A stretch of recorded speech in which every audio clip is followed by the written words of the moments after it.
Hi Fox, எல்லாரும் எப்படி இருக்கீங்க? வெல்கம் பேக் டு விஜய்ஸ் திரை. இந்த வீடியோ இன்னைக்கு கண்டினியூ பண்றதுக்கு முன்னாடி ஒரு வீடியோ கிளிப்பிங் ஒன்று இருக்கு, அதை மட்டும் போய் பார்த்துட்டு வந்துருங்க. நல்ல ஆளியா நீ. சரி வா, சாப்பிட்டுக்கிட்டே பேசலாம்.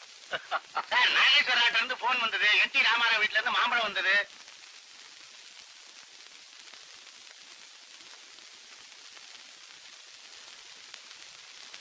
பார்த்துட்டீங்களா? இன்னொரு தடவை அதே வீடியோவை கொஞ்சம் ஸ்பீட் கம்மி பண்ணி திரும்ப போட்டிருக்கேன், அதை ஒரு தடவை பார்த்துட்டு வந்துருங்க.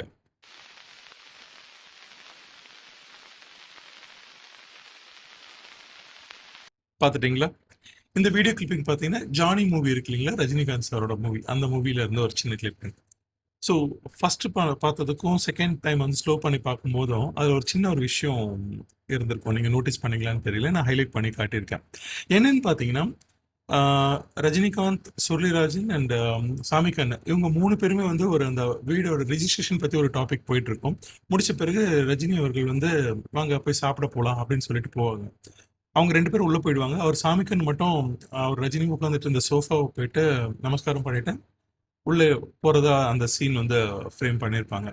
பட் அதில் என்னன்னு பார்த்தீங்கன்னா, அந்த ஷாட் ஓகே ஆயிடுச்சு கட் சொல்கிறதுக்கு முன்னாடி வந்து ரஜினி சார் உள்ள இருந்து அந்த வால் ஓரமாக எட்டி பார்த்துட்டு திரும்ப பின்னாடி போயிருப்பாரு. ஓகே, இது வந்து லாஜிக்கல் மிஸ்டேக் ஆர் இப்போ என்னோட பாயிண்ட் ஆஃப் வியூல வந்து என்னோட புரிதல் என்னவா இருக்குன்னா, இவங்க 2 பேர் போயாச்சு, அவர் ஏன் இன்னும் வரல, என்ன பண்ணிட்டு இருக்காரு அப்படின்னு வந்து ரஜினி வந்து பார்க்க வராரு அப்படின்னா, நான் வந்து ரஜினி சார் பின்னாடி கேமரா வச்சுட்டு அவர் எட்டி பார்க்குற மாதிரி ஒரு சீன் வருது. ஓகே, அவர் என்ன பண்ணுறாரு அப்படின்றத வந்து அந்த ஃப்ரேம் வந்து சொல்லியிருக்கலாம். பட் இப்போ அந்த இடத்துல நடந்தது வந்து ஒரு ஷார்ட் ஓவர் கட் அப்படி சொல்கிறதுக்கு முன்னாடியே வந்து வெளியில் வந்துட்டாங்க அப்படின்றது தான் நான் புரிஞ்சுக்கிட்டேன். ஸோ இது வந்து ஒரு எடிட்டிங் மிஸ்டேக். எடிட்டிங் வந்து அந்த டைமில் பார்க்கும்போது அதை வந்து ஃபிக்ஸ் பண்ணியிருக்கலாம் அப்படின்றது வந்து என்னோட புரிதல். மேபி நான் தப்பாக கூட இருக்கலாம், பட் என்னோட புரிதல் அது. Okay, right. ஸோ ஒரு படத்துக்கு வந்து எடிட்டிங்ன்றது எவ்வளோ முக்கியம் அப்படின்றது தான் இந்த வீடியோவில் ஷேர் பண்ணலாம்னு நினச்சேன். ஏன்னா நாங்கள் வந்து ஃபோட்டோகிராஃபி, ஒரு போஸ்ட் வெட்டிங் ஷூட்டோ, ஒரு கார்ப்பரேட் ஈவெண்ட்ஸ் பண்ணும்போது அவ்வளோ ஒரு ஆஃப் ஃபுட்டேஜ் எடுத்துப்போம். என்னென்ன ஷார்ட்ஸ் கிடைக்குதோ எடுத்துக்கலாம், நம்ம எடிட்டிங் அப்போ பார்த்துக்கலாம் அப்படின்னா, அந்த எடிட்டர் மேலே இருக்கிற நம்பிக்கை, he will take care of everything அப்படின்றது தான் வந்து அதுக்கான அர்த்தம் அப்படி சொல்லுவேன். ஏன்னா எனக்கு வந்து எடிட்டிங் அவ்வளோ பிடிக்கும். ஸோ என்னோட ஃபோட்டோகிராஃபியில் வந்து நாங்கள் ஒரு போஸ்ட் வெட்டிங் ஷூட் ஆகட்டும், ஒரு கார்ப்பரேட் ஈவெண்ட், ப்ராடக்ட் ஃபோட்டோகிராஃபி பண்ணும்போது ஸோ எடிட்டிங் வந்து நான் லேர்ன் பண்ணிக்கிட்டேன். ஏன்னா ஒரு ஆஸ் அ டைரக்டராக வந்து ஒரு மூவி எடுத்துக்கிட்டீங்க எக்ஸாம்பிள், நான் இப்போ நான் சொல்ல விஷயத்த அதுக்கப்புறம் நான் கனெக்ட் பண்ணுறேன். ஒரு மூவி எடுக்க போகிற ஒரு டைரக்டர் அப்படி பார்த்தீங்கன்னா, அந்த ஸ்டோரியோட full end to end script பார்த்தீங்கன்னா அவரோட மைண்டில் பல முறை வந்து விஷுவலாக வந்து அதை ரன் பண்ணி பார்த்துருப்பாங்க. ஸோ பலமுறை பண்ணிட்டு இந்த சீன் இப்படி இருக்கணும், இந்த கேரக்டர் இப்படி தான் பண்ணணும், இந்த ஹீரோவுக்கு தான் இந்த படம், இந்த ஹீரோயின் தான் இந்த கேரக்டருக்கு வந்து பொருத்தமாக இருப்பாங்க, அதே மாதிரி இந்த லொக்கேஷனில் தான் இந்த படத்தை எடுத்தால் நல்லா இருக்கும் அப்படின்றது நிறைய விஷயம் வந்து அவங்க வந்து அவங்களோட மைண்டில் ரன் பண்ணி அதுக்கப்புறம் ஏடியோட டிஸ்கஸ் பண்ணிட்டு அதுக்கப்புறம் ப்ரொடியூசர் அண்ட் ஹீரோயின் யாருன்றதை செலக்ட் பண்ணி அவங்களோட டிஸ்கஸ் பண்ணிட்டு அதுக்கப்புறமா தான் வந்து அந்த படத்துக்கான ஷூட்டிங் ஷெட்யூல் எல்லாமே ஸ்டார்ட் ஆகுது, ரைட்? ஸோ இந்த இடத்துல வந்து அஸ் அ டைரக்டர் அவருக்கு என்ன வேணும் அப்படின்றத வந்து சினிமாட்டோகிராஃபர், அந்த படத்தோட ஒளிப்பதிவார் அவர்கிட்டயும் சரி, அண்ட் எடிட்டர், இவங்க கிட்ட டிஸ்கஸ் பண்ணிட்டு அது 100% உள்வாங்கினா மட்டும்தான் இதுதான் வந்து டைரக்டர் வந்து எதிர்பார்க்குறாரு அப்படின்ற அந்த எக்ஸ்பெக்டேஷனை ஃபுல்ஃபில் பண்ணுறது பார்த்தீங்கன்னா இவங்க 2 பேரோட ரோல்.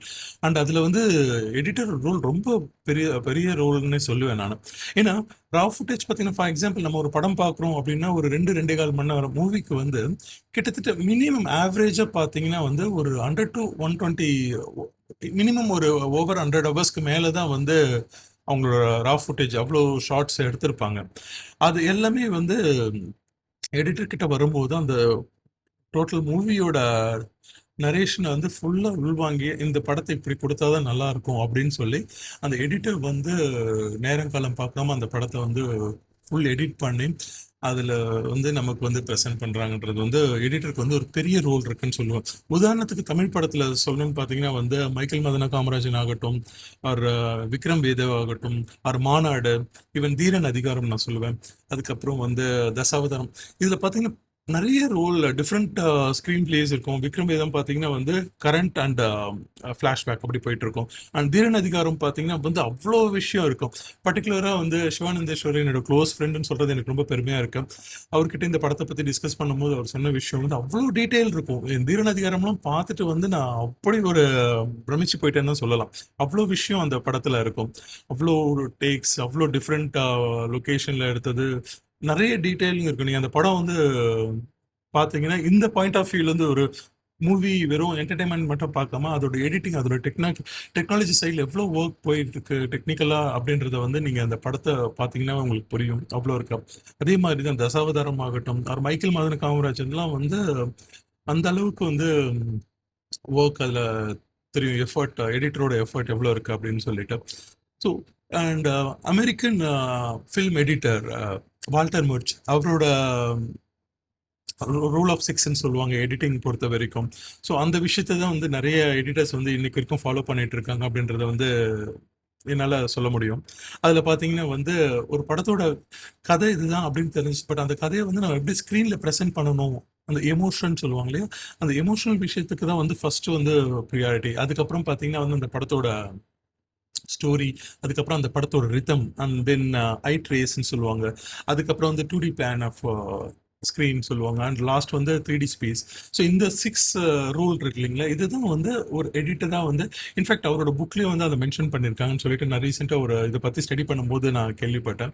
ஸோ ஒரு எடிட்டிங்கிறது வந்து இட்ஸ் நாட் லைக் ஃபிலிம் எடுத்து கட் பண்ணுறது கிடையாது. இப்போ ஃபார் எக்ஸாம்பிள், இப்போ ஒரு வெட்டிங் ஈவெண்ட்டு பார்த்தீங்கன்னா வந்து ட்ரெடிஷ்னல் எங்கள் வந்து 2 கேமரா செட் பண்ணிட்டோம் அப்படின்னாவே வந்து 2லேருந்து 3 கேமரா செட் பண்ணிட்டோம் அப்படின்னும் போதே பார்த்தீங்கன்னா அது எடிட்டரோட ஒர்க் வந்து ரொம்ப வந்து ஹெவி ஆகிடும்.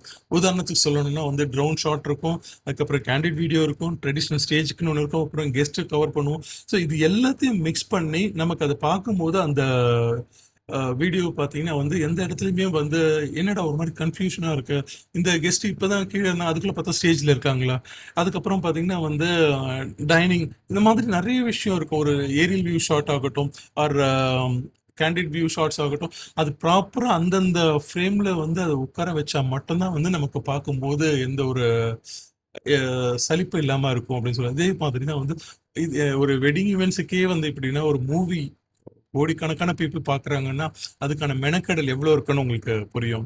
ஸோ சினிமாவில் வந்து எடிட்டிங் வந்து ஒரு பெரிய ரோல் ப்ளே பண்ணுதுன்னு சொல்லுவேன். அகெயின் நான் சிவானந்தேஸ்வர் அவர்கிட்ட பேசும்போது அவரோட இன்டர்வியூஸ்லாம் சொல்கிற விஷயம்னு பார்த்தீங்கன்னா வந்து ஒரு இயக்குனர், ஒரு ஒளிப்பதிவாளர் அண்ட் எடிட்டர், அவங்களுக்கான அண்டர்ஸ்டாண்டிங் வந்து அந்த உறவு இருக்கு இல்லையா, அந்த 3 பேரோட ரிலேஷன்ஷிப் எவ்வளோ ஸ்ட்ராங்காக இருக்கோ அந்த படத்தோட அவுட்புட் வந்து அவ்வளோ நல்லா வரும் அப்படின்றது வந்து என்னோட கருத்துன்னு நான் சொல்லுவேன்.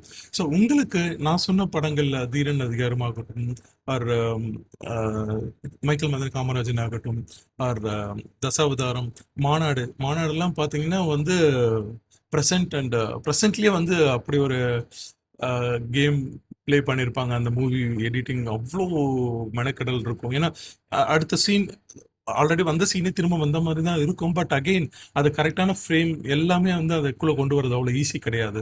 ஸோ அந்த மாதிரி உங்களுக்கு நீங்கள் பார்த்து வாவ் இப்படி ஒரு எடிட்டிங் இந்த படத்தில் பண்ணியிருக்காங்க அப்படின்ட்டு வியந்து இருந்தீங்கன்னா அந்த படத்தோட டீட்டெயில்ஸ் அண்ட் உங்களோட எக்ஸ்பீரியன்ஸை வந்து எங்களோட ஷேர் பண்ணிக்கோங்க த்ரூ கமெண்ட்ஸ். அண்ட் நம்ம சேனல் இது இருக்கும், நீங்கள் சப்ஸ்கிரைப் பண்ணலாம், இனிமேல் சப்ஸ்கிரைப் பண்ணிக்கோங்க. அண்ட் பெல் பட்டன் ப்ரெஸ் பண்ணிட்டீங்கன்னா ஸோ தட் உங்களுக்கு இதில் நோட்டிஃபிகேஷன் வந்து ரெகுலராக வரும். அண்ட் சினிமா மீது உங்களுக்கும் ஆர் உங்களை சார்ந்தவர்களுக்கும் இருக்கிற காதல் பற்றி எங்களோட ஷேர் பண்ணிக்கணும்னா கமெண்ட் பாக்ஸில் சொல்லுங்கள்.